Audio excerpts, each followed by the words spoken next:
Le lancement de la deuxième étude sur le temps nécessaire relatif à la main levée des marchandises en douane a eu lieu ici à Abidjan. Il a été organisé par l'Observatoire de la célérité des opérations de dédouanement.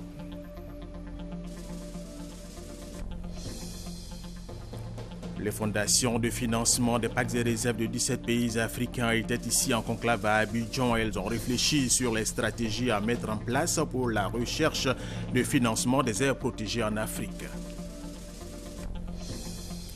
En France, il y a eu des intempéries qui ont dévasté la Côte d'Azur dans le sud-est du pays dans la nuit de samedi à dimanche. Ces intempéries ont fait 19 morts et des disparus.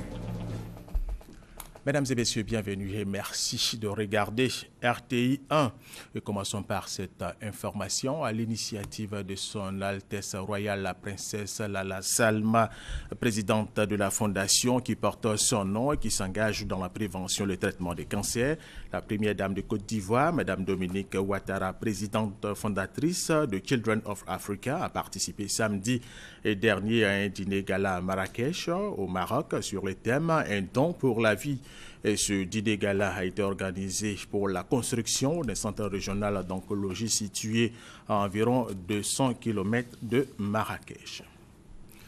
Ici, en Côte d'Ivoire, la ministre de la Santé et de la lutte contre le VIH-Sida était dans les locaux du centre hospitalier universitaire de Treichville hier dimanche. Raymond Goudou Kofi est allé s'enquérir des nouvelles des blessés du Hajj 2015. Sur 3 vols qui ont atterri, 59 blessés ont été enregistrés selon les services du CHU de Treichville. 14 ont été admis en traumatologie, 3 y sont encore. Ces malades ont reçu la compassion du gouvernement ivoirien à travers la ministre de la Santé. Les populations du village de Lobo-Akonzin dans le département d'Azopé sont soulagées. Elles ont désormais une maternité et une sage-femme qui bénéficient d'un logement et c'est en toute quiétude qu'elle va s'occuper de la santé des femmes de ce village. Les populations de Lobo-Akonzin dans le département d'Azopé en joie. Elles bénéficient d'une maternité et du logement des sages-femmes. Une réalisation du Conseil régional de l'AME pour contribuer au mieux-être des populations en zone rurale. Pour corroborer la joie de ces populations, le gouvernement a affecté dans cette localité une sage-femme. Cette initiative vient soulager les populations de Lobo-Akonzin et surtout celles des campements environnants. Les populations ont rassuré le donateur du bon usage de ces infrastructures sanitaires. Le directeur départemental de la santé et le sous-préfet d'Anépé ont exhorté les femmes à fréquenter le centre de santé, surtout pour les consultations pré- et post-natales. Le président du conseil régional de l'AME, M. Sombo Yapi Jean-Claude, a rassuré la population de ce que plusieurs actions seront réalisées en leur faveur, surtout la dotation de ces centres de santé en ambulance. Il a souhaité que la population soutienne les actions de développement posées grâce au président de la République, Alassane Ouattara. Pour encourager les femmes à accoucher à l'hôpital, le président du conseil régional a promis la prise en charge des 10 premiers accouchements dans cette maternité. Un commentaire de Kwasi Mamadou, des responsables de laboratoire, responsables qualité, biologistes et techniciens de laboratoire ont participé à un séminaire en vue d'approfondir leurs connaissances sur les systèmes d'évaluation interne et externe de la qualité. On en parle avec Ami Koulibaly.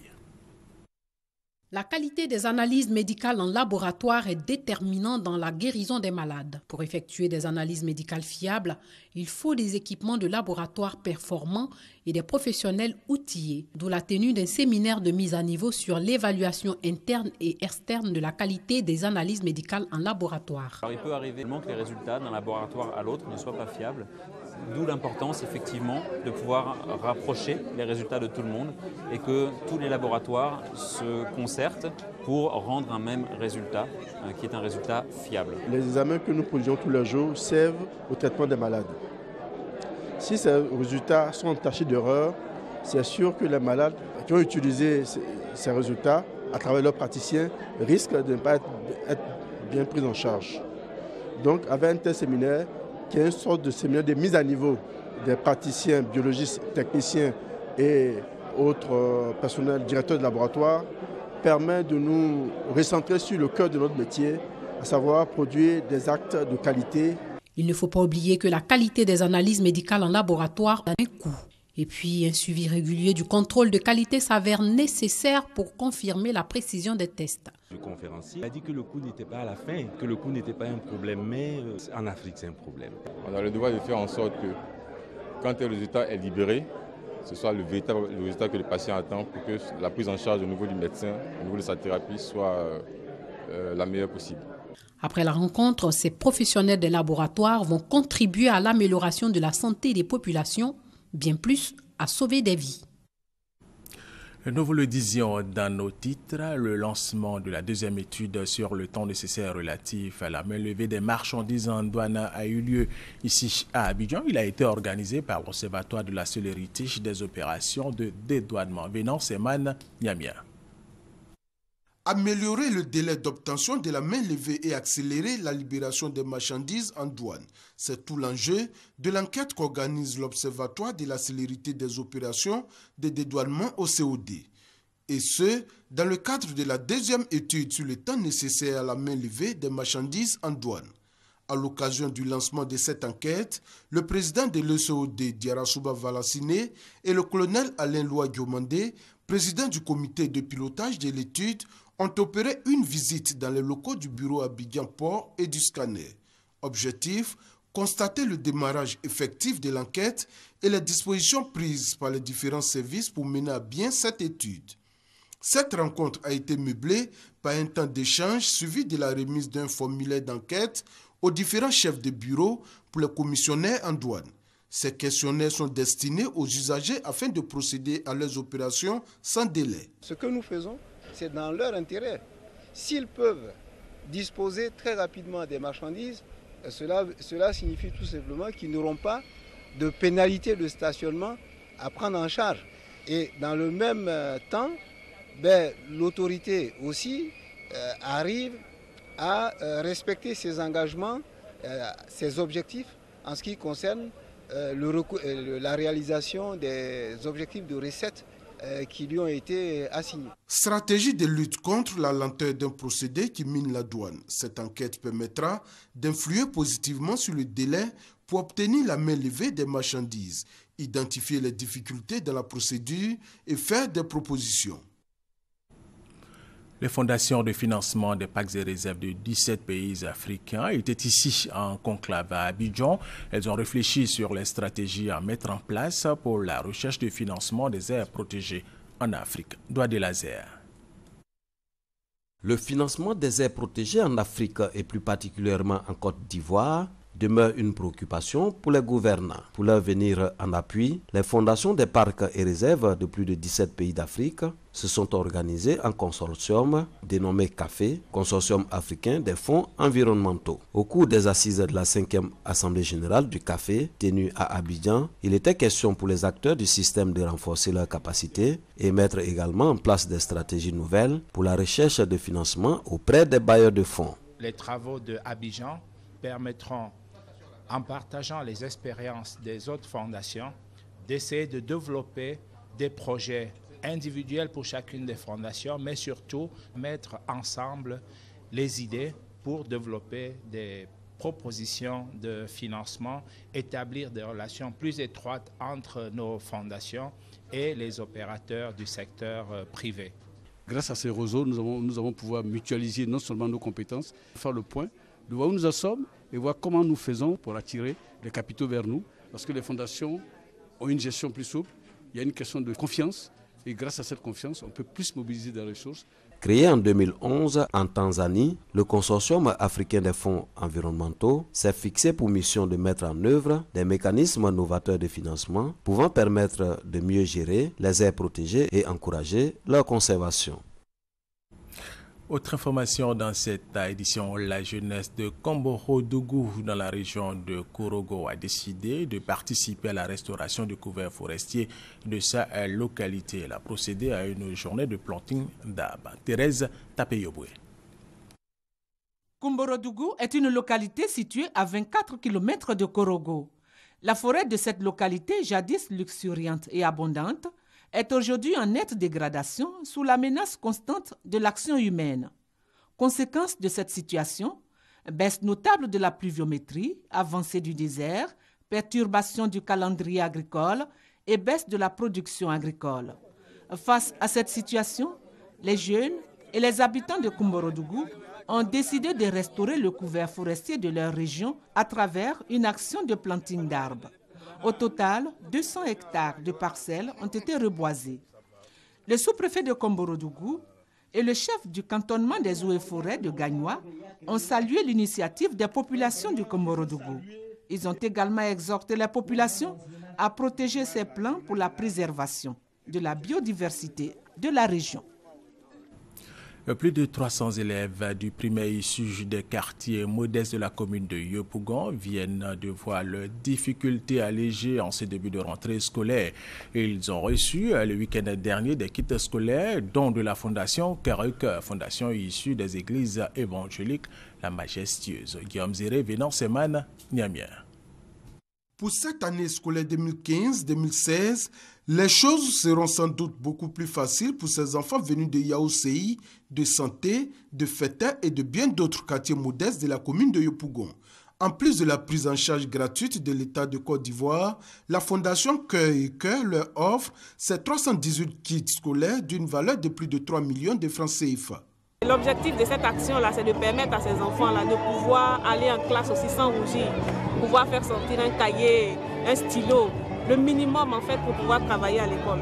Si ceux qui ont la capacité de faire plus que mettre leurs propres enfants à l'école peuvent permettre à d'autres d'y aller, je pense que tout le pays gagne. Côté bénéficiaire, que d'émotion devant l'importance de l'acte posé par la jeune fondation humanitaire. C'est la joie avec joie que je vois ces kits-là, avec au moins le sac et tout ce qui est dedans, ça peut vraiment réconforter une famille. Je suis sûr que je serai première de ma classe. Avec ce kit que j'ai reçu, ça me permettra de bien travailler.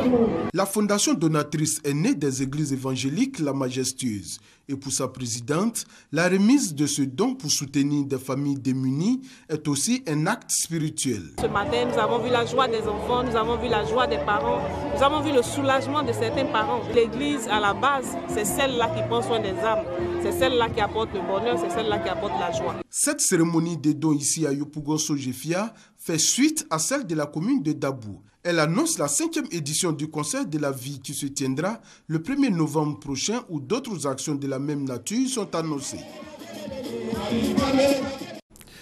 Les associations des femmes d'Ayamé ont décidé de se mettre ensemble pour être plus fortes. Elles ont mis sur pied une union de différentes associations.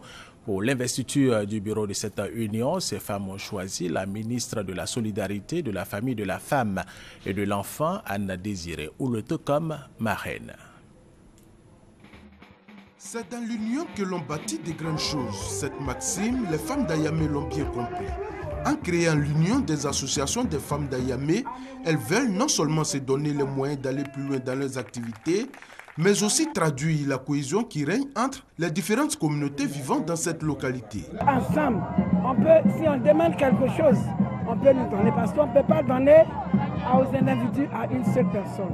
C'est pour cela que j'ai réfléchi et j'ai mis mes soeurs ensemble avec moi pour pouvoir travailler. L'Union des associations des femmes d'Ayamé regroupe en son sein 4 grandes associations qui ont pour activité principale le commerce de poissons, de vivriers, de charbon et aussi l'agriculture. La ministre de la Solidarité, de la Famille, de la Femme et de l'Enfant et le ministre des Mines et de l'Industrie, Jean-Claude Brou, lui-même fils de la région, se réjouissent de cette initiative. Il les encourage à demeurer unis et solidaires afin de contribuer au développement de leur localité. Braves femmes de l'Union des femmes d'Ayamé, vous avez décidé de vous unir pour mener des activités génératrices de revenus. Cette action mérite d'être soutenue quand on sait le rôle que la femme joue dans la consolidation de la cellule familiale et au-delà dans toute la société. Ce qui d'ailleurs dans leur initiative est louable, c'est que ces femmes ont compris les défis de l'émergence et elles le disent franchement qu'elles sont prêtes à monter dans le train de l'émergence. On ne peut que les soutenir et accompagner leur initiative. Plusieurs présents composés de vivres et de non-vivres ont été offerts au ministre Anne Désiré Ouleto. En retour, la ministre de la Solidarité a fait un don en numéraire pour soutenir l'Union. Un reportage de Vénance Eman Niamien. Tout à fait autre chose. Le gouverneur Augustin Thiam organise les jeunes du district autonome de Yamoussoukro. Cela en vue de la mise en œuvre de projets pour leur réinsertion socio-économique. Soro Corona, Kader Segodogo, RTI Boaké. Plus de 5000 jeunes venus des départements de Yamoussoukro et d'Atienguakro pour la mise en place de la jeunesse du district autonome de Yamoussoukro. La création de cette organisation a pour objectif de disposer d'une base de données fiable prenant en compte tous les secteurs d'activité en vue de la réinsertion socio-économique de cette jeunesse. Pour les responsables des différentes structures de jeunesse, cette organisation va être une plateforme d'échange et de réflexion. Augustin Thiam, gouverneur du district autonome de Yamoussoukro, n'a pas manqué d'ajouter que les jeunes doivent prendre conscience de leur situation et éviter de se faire manipuler par des hommes politiques.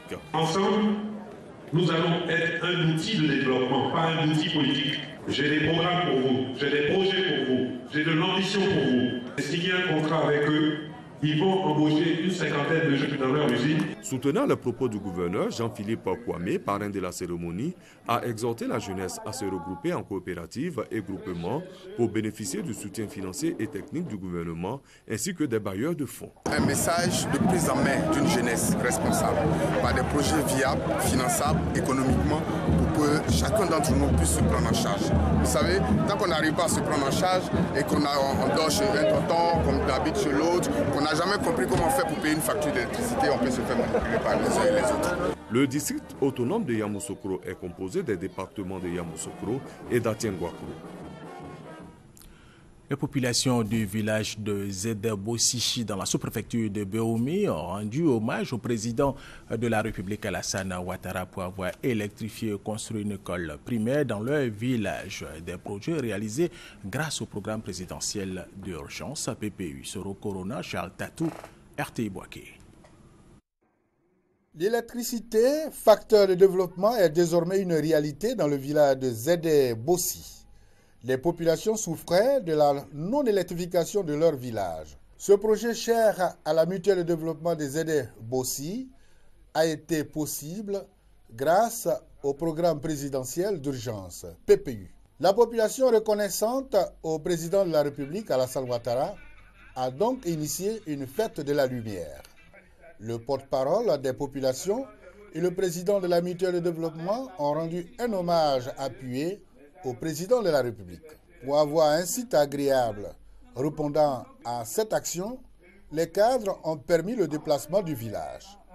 Hommage a été également rendu aux pionniers de cette action de développement. Bossi a aujourd'hui l'électricité qui lui crut. Ce rêve longuement caressé est enfin devenu une réalité. Président Bossi vous dit croix. Toujours dans le cadre du PPU, Zede-Bossi a également bénéficié de la construction d'une école primaire de 3 classes. Ces deux actions du gouvernement répondent aux promesses du chef de l'État, celle de changer les conditions de vie des populations. Pour nous, la lumière représente un pas important en avant pour le développement.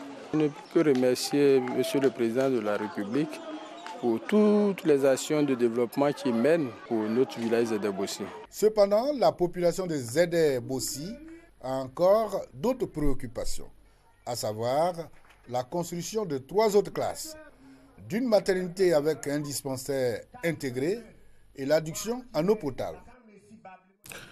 Après Béoumi, rendons-nous à Ouragayo où le maire de cette ville a rencontré ses populations.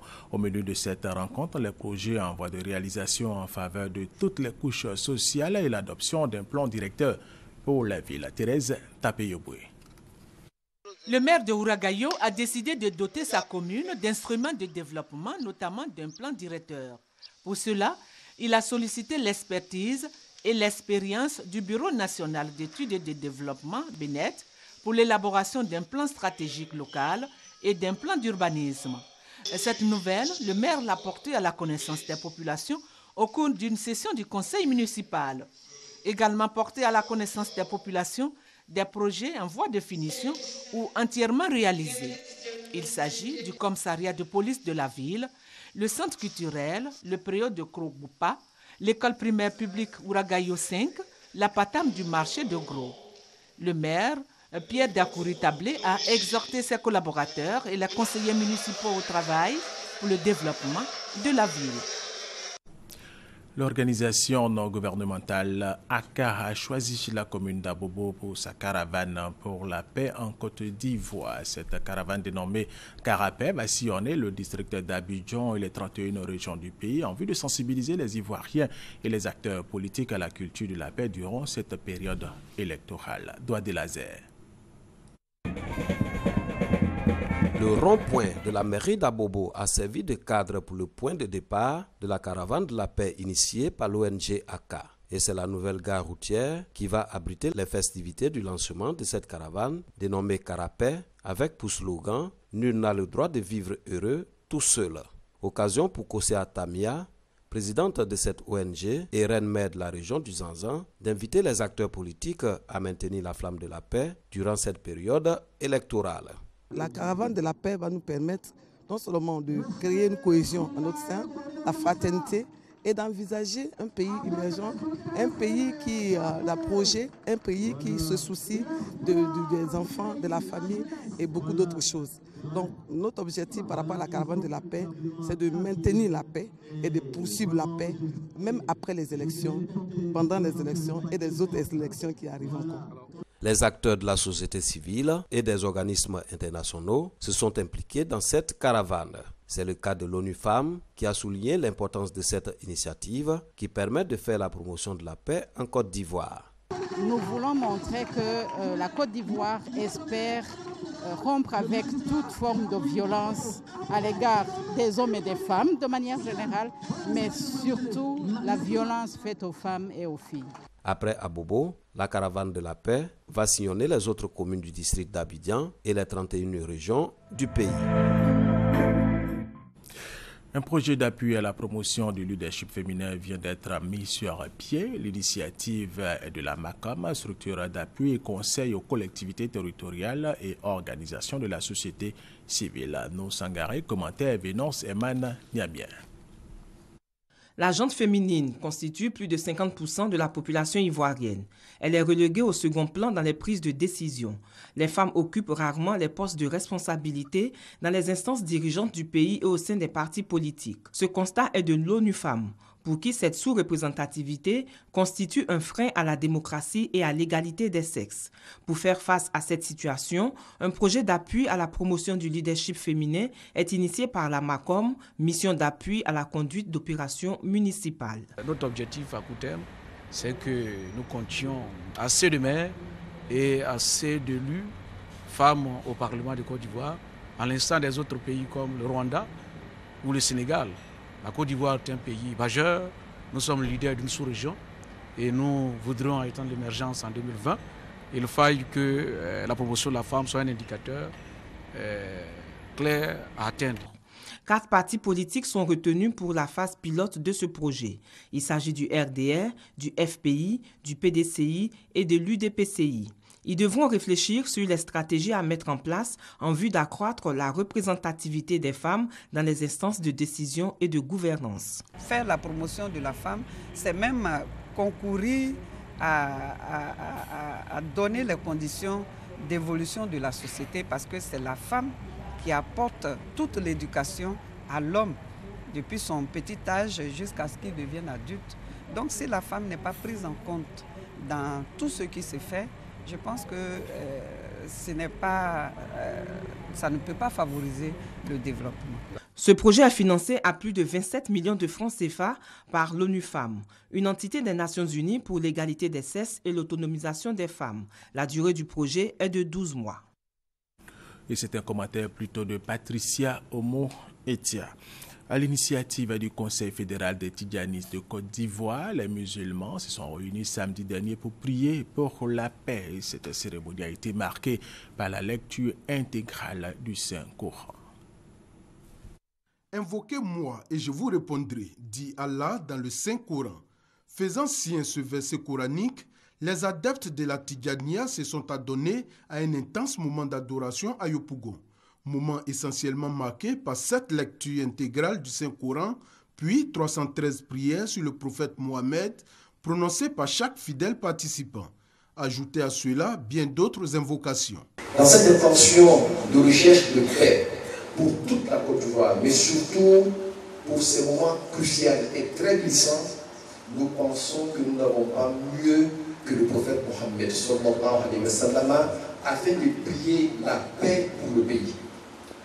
Voilà pourquoi nous avons choisi Assalamu alayka ayyuhan nabiyyu wa rahmatullahi wa barakatuhu 55 fois. Vous savez pourquoi? La Côte d'Ivoire est à sa 55e anniversaire. Et 55 correspond au port mystique du nom de Dieu Moujib, le Dieu qui exauce toutes les prières. Et pour parachever ces invocations de haute portée spirituelle, une séance de bénédiction a eu lieu pour implorer la clémence et la protection d'Allah en faveur de la Côte d'Ivoire qui aborde une période électorale.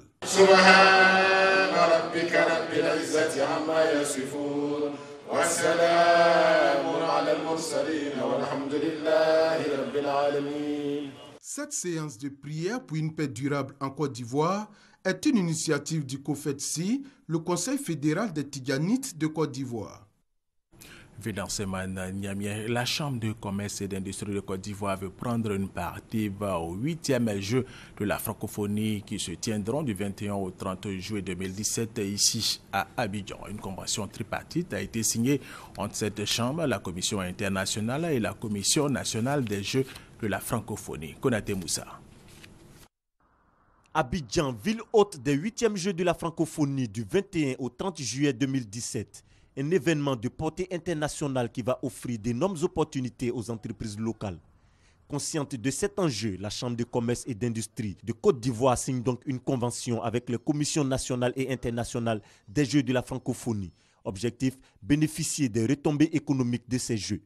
La Chambre de commerce et d'industrie est un partenaire privilégié de telle sorte que les Jeux puissent en tout cas réunir le maximum de ressources et donner un résultat positif pour que la Côte d'Ivoire soit gagnante au cours de ces 8e Jeux.